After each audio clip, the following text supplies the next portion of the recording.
বন্ধুগণ, আজ আমি সারা পৃথিবী নিয়ে কিছু কথা বলবো।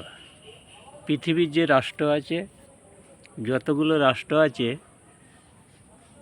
তার মধ্যে 208টা রাষ্ট্র আছে। 208টা রাষ্ট্রের মধ্যে বিভিন্ন রকম ধর্মের মানুষ আছে, বিভিন্ন ইসলামিক কান্ট্রি আছে, খ্রিস্টান কান্ট্রি আছে। তো সেই হিসাবে আমি বলতে চাই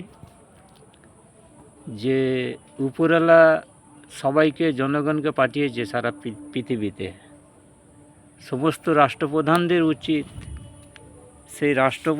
উচিত সেই জনগণের সেবামূলক কাজ করার। কিন্তু রাষ্ট্রপ্রধানে কি হবে, জনগণের জান যাবে। কেন ভাই, তোমরা বসে সমাধান করতে পারো না? রাষ্ট্রপুঞ্জে বসুন, একটা সমাধানের জায়গা তৈরি করুন। আপনারা রাষ্ট্রপ্রধানে কি তত্ত্বাবধান কি হবে না হবে সেইটা নিয়ে আপনারা যুদ্ধ লেগে গেলেন।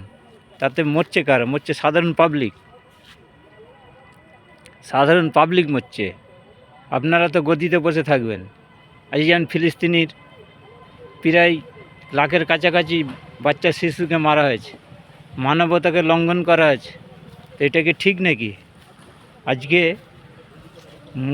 মুসলমান ওখানে একক মুসলমানকে সমস্ত হিংসা করে এই আমেরিকা হচ্ছে মুসলমানদের শত্রু।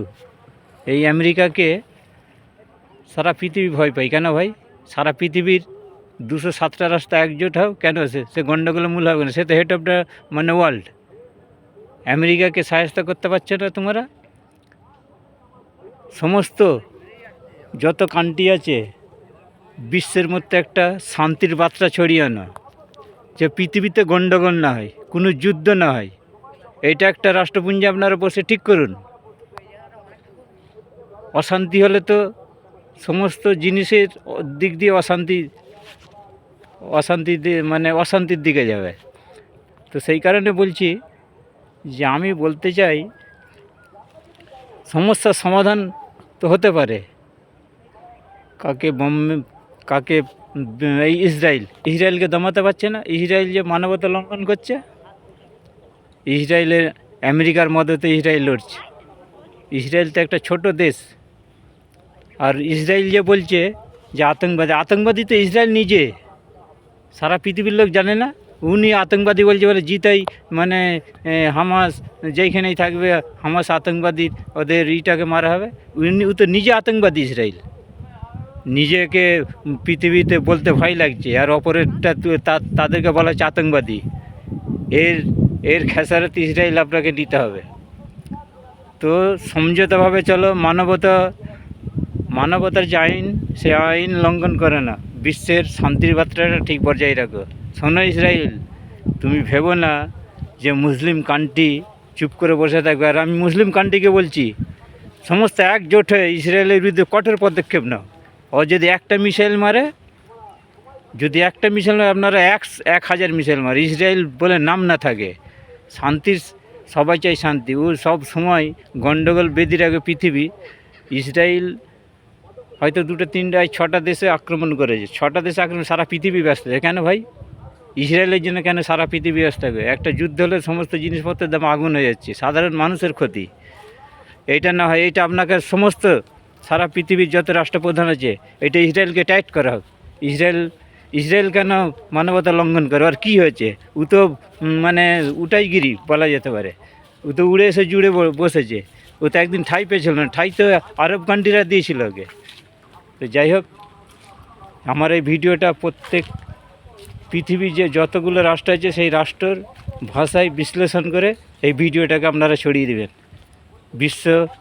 বিশ্বে যেন শান্তির বার্তা থাকে, যুদ্ধ নয়। এই যুদ্ধ হলে জনগণ মরছে। রাষ্ট্রপ্রধানদেরকে তারা প্লেনে করে অন্য দেশে পালিয়ে যাচ্ছে, মরছি আমি। কেন ভাই? এটা কি রাষ্ট্রপ্রধানরা ঠিক করতে পারে না? আজকে ছোট ছোট বাচ্চা শিশু মরছে, দেখে খুব কষ্ট লাগে। আজকে ইসরায়েলে যদি এরকম ছোটো বাচ্চা, ওনার কি কষ্ট লাগবে না? এইটা বুঝতে হবে সমস্ত রাষ্ট্রপ্রধানের, সে যেই ধর্মের মানুষ হোক। আমরা মানব জাতি, ধর্ম যে যার আলাদা হতে পারে। এই বলে আজকের মতো বিদায় নিলাম। আপনারা ভালো থাকবেন, আগামী দিনে আরও ভিডিওটা যাতে বড় করতে পারি। কিন্তু একটা কথা বলছি, আপনারা রাষ্ট্রপ্রধান এই জায়গাটা ঠিক করুন।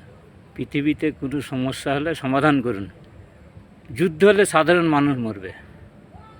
আজকে তাই হচ্ছে, ইউক্রেন শেষ হয়ে গেল, গাজাটাকে শেষ করলো, নীরব আছে কেন বিশ্ব? আমরা কি মানুষ কেমন এই পৃথিবীতে? ভাই চুপ করে বসে থাকলে প্রতিবাদ করতে শিখতে হবে। মানুষ হলে প্রতিবাদ করতে শিখুন, তাতে তার মানুষের কাছে খারাপ হয়ে যান, কিন্তু উপরওয়ালার কাছে খারাপ হয় না। এইটাই হচ্ছে একটা কথা। ঠিক আছে, এই পর্যন্ত আজ।